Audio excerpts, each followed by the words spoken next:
नमस्ते छ सबैलाई। र आज फेरि चिकन लागेको छ, अलिकति पकाउन लाग्यो कि अलिकति चिकन छ, प्याजहरू काटेर रेडी छ, यहाँ मसला छ, यहाँ तेल हालेको छु र पकाउन लाग्यो कि र हजुरहरूलाई हल्का भिडियो बनाएर देखाउँ के बनाऊ भयो अनि बनाएर देखाउनु पर्यो भनेर नि प्याज हालेँ। अब एकछिन पर्छ सब्जीहरू बनाउँछु। एक्लै छु म त, अब एकपल्ट हेरेको छु, त्यही अब पकाएर खानु के गर्नु खानु लाग्यो, खानु पऱ्यो भनेर नि त।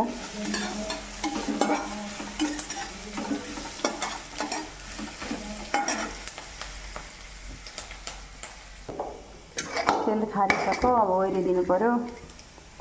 र सधैँ त देखाएकै छ होइन, कसरी पकाउँछु के पकाउँछु भनेर होइन। र अब कति देखाउनु, आज चाहिँ म देखाउँदिनँ भनेर अब बोलेरै सुनेर आएको छु होइन। अब ओइलिसकेँ, अब हल्दी हाल्छु,